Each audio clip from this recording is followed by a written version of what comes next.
Bonjour à tous, chers amis de l'association Départ.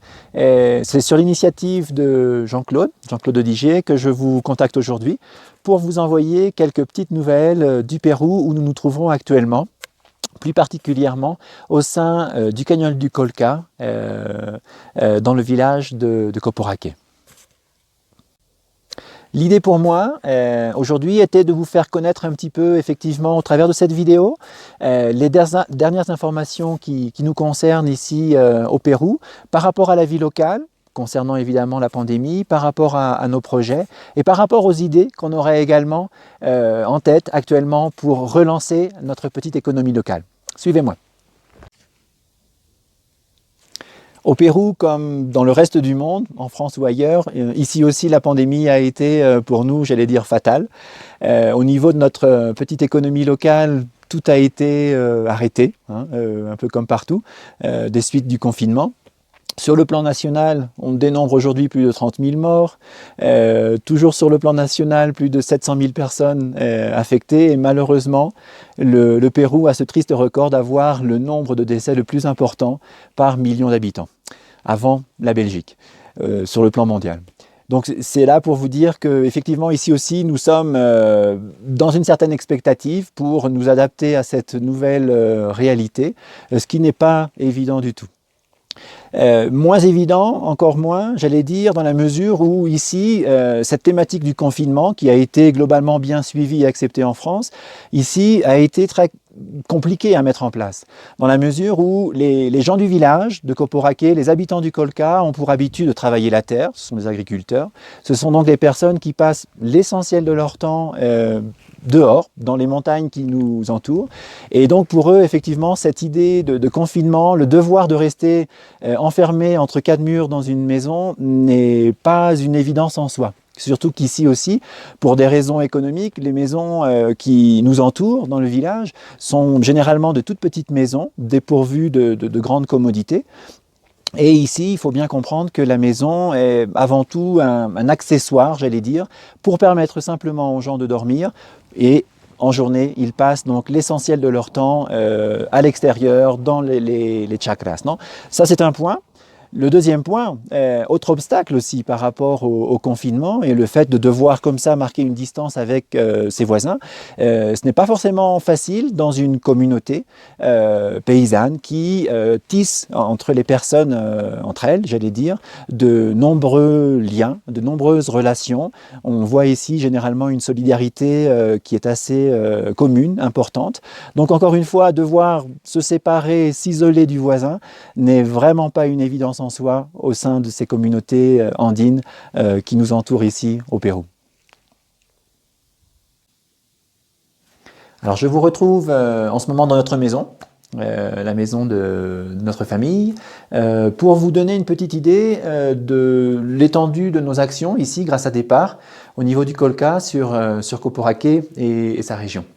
Il faut savoir qu'en ce qui nous concerne, Mila et moi, donc nous devons au nom de l'association gérer plusieurs projets, plusieurs initiatives de l'association qu'on pourrait qualifier en différentes rubriques. Il y a naturellement tout d'abord le microcrédit. Alors l'image n'est peut-être pas très heureuse, mais je vais vous expliquer. Les microcrédits qu'on gère donc en association avec les familles qui nous sollicitent. Il y a aussi une part importante des fonds de l'association Départ qui sont actuellement orientés vers un projet culturel qui nous tient très à cœur ici, qui est la Casa Cultural Colca, qui est une sorte de centre culturel communal qui permet de développer toutes sortes d'initiatives dans le domaine de la culture, dans le domaine social et artisanal, et avec aussi très ponctuellement un coup de pouce financier de l'association pour des projets sociaux, en faveur notamment de la jeunesse. Et en ce sens-là, je pense principalement, par exemple, au cas des vacances utiles, qui sont comme des petites vacances scolaires, des centres aérés, qui permettent à nos jeunes d'avoir ici sur place à Coporaque un tas d'initiatives assez originales qui, en l'absence d'un soutien de l'association Départ, n'existerait pas.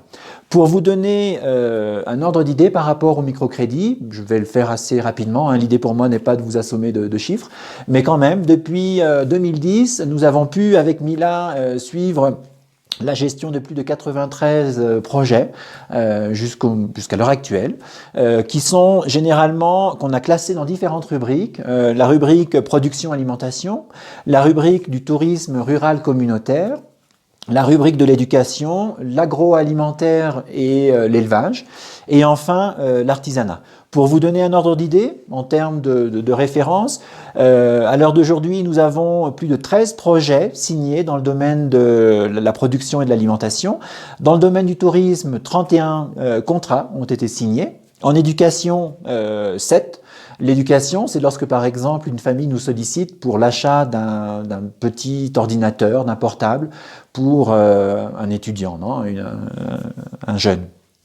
L'agroalimentaire et l'élevage, 35 projets signés, et au niveau de l'artisanat, 7. Donc ça vous donne une idée des structures, des rubriques que l'on considère ici au niveau du Colca au sein de notre communauté.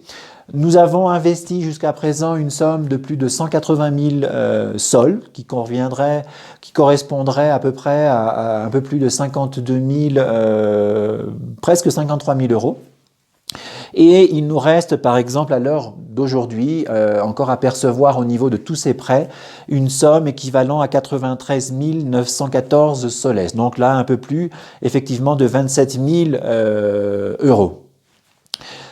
La partie microcrédit, comme je vous le mentionnais, la partie également du centre culturel, la Casa Cultural Colca, qui est un projet très pertinent localement puisque c'est un centre culturel qui nous permet de mettre en valeur, en plus de cette dimension économique, une dimension sociale et une dimension de valorisation culturelle au sein de notre région. Il ne faut pas l'oublier.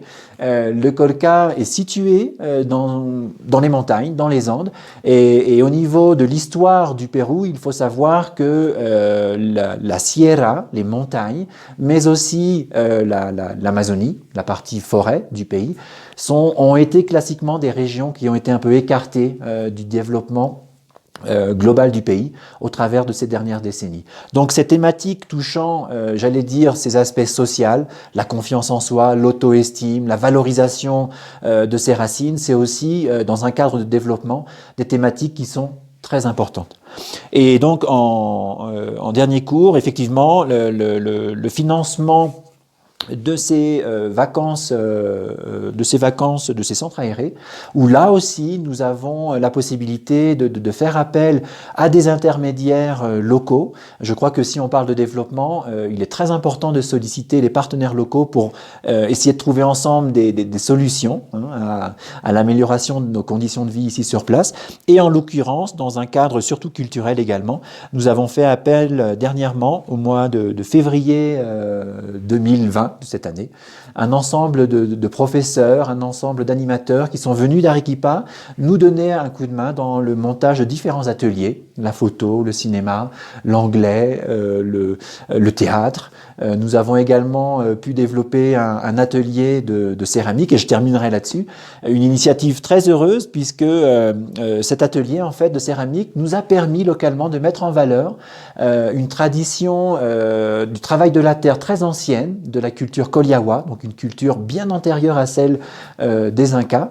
Et là, grâce à un artisan en céramique d'Ayacucho, nous avons pu donc en février, grâce à lui, mettre en valeur l'art de la céramique Collihahua, qui était un art qui avait disparu depuis des décennies, depuis des siècles même.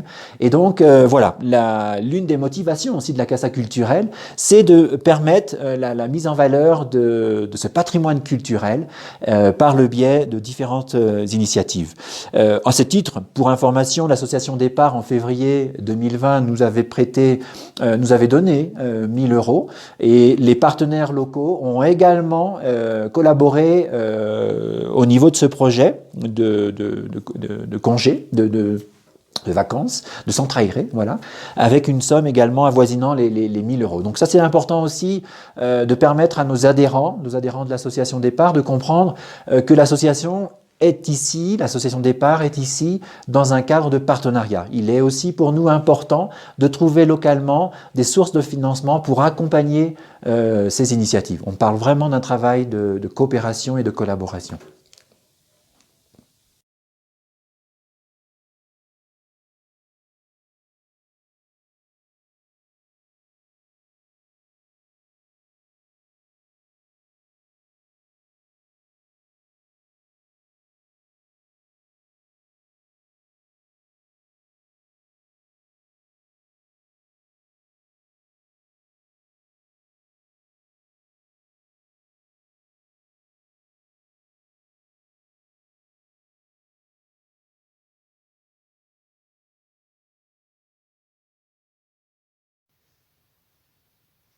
Je vous retrouve ici dans mon atelier d'artiste. Le prétexte pour moi pour vous reparler de cette initiative d'entraide de départ par rapport aux artisans de notre communauté. Il faut savoir que l'activité principale ici reste l'agriculture, mais il y a quand même une part importante de personnes qui se dédient à l'artisanat. Et il faut savoir qu'ici, l'artisanat dans le canyon du Colca est une thématique qui a justement pu recevoir il y a quelques mois, en décembre 2018, un titre de reconnaissance de la part de l'État péruvien comme faisant partie du patrimoine culturel de la nation. Je veux parler évidemment de l'artisanat et notamment, comme vous le voyez sur cette pièce, de ces fameuses broderies traditionnelles du Colca qui singularisent ici notre région.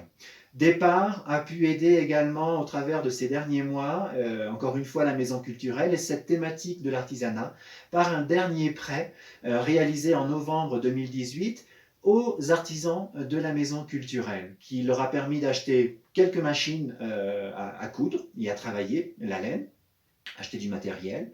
Ça nous a permis également de compléter, j'allais dire, la mise en valeur d'un espace de vente et un espace de production et de réaliser quelques premières expositions artistiques au sein de la maison culturelle. Tout ça pour mettre en valeur, depuis Coporaquet, cette thématique artistique, artisanale au sein de notre village, en espérant qu'encore une fois, cette thématique serve de levier économique pour cette partie de notre population. Je vous laisse ici avec l'exemple de certaines de mes créations qui parlent naturellement du canyon du Colca et de certaines problématiques locales que rencontre la jeunesse. En l'occurrence ici, ce désir d'aller voir ailleurs, les phénomènes de migration, l'exode rural qui pousse aujourd'hui beaucoup de nos jeunes vers les villes. Ici, il s'agit en l'occurrence d'une toile intitulée « La difficile recherche du chemin vers l'être ».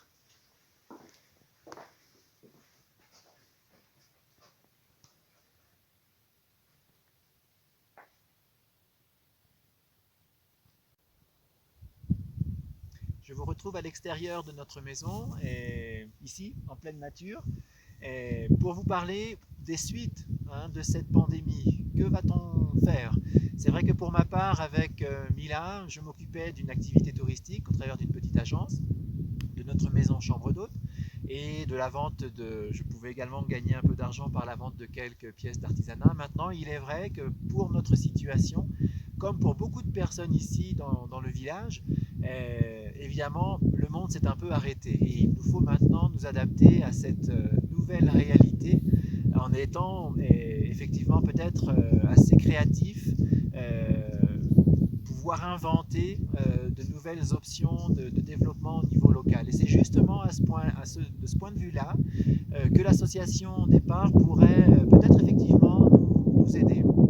L'idée pour moi en ce moment, j'ai heureusement pu profiter de mes connaissances en tourisme pour travailler avec la municipalité et leur proposer un plan de développement, un plan de relance dans le domaine du tourisme, avec cette idée peut-être de considérer le Colca, touristiquement parlant, non pas uniquement que par le biais de ces sentiers ou de ces miradors, mais essayer de voir comment relancer localement l'idée d'une petite économie sociale et solidaire, et focalisée sur des thématiques évidemment liées à l'agriculture, à l'élevage.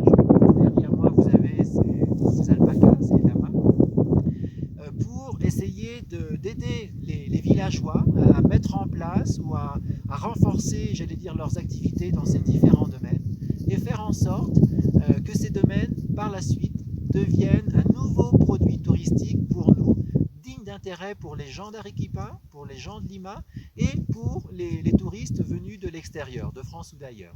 Voilà peut-être la nouvelle formule sur laquelle nous allons essayer de travailler, c'est-à-dire encore une fois de renforcer la petite économie locale, essayer de la mettre en valeur toute cette organisation sociale qui est, j'allais dire, propre au monde des Andes, cette solidarité, cette communauté, essayer de voir comment aussi traiter au travers de tous ces projets, essayer de valoriser certaines thématiques liées à l'environnement et par cette démarche de mise en valeur multiple, j'allais dire, essayer de mettre en valeur notre petit village comme un modèle d'organisation, un modèle empresarial en faveur de notre culture locale, de notre patrimoine local. C'est peut-être en ce moment l'idée que nous avons ici, avec les autorités locales, avec certaines personnes, certains éleveurs. Et à ce titre, effectivement, DEPAR, d'autres associations françaises pourraient également avoir un rôle important à jouer dans cette idée de relance.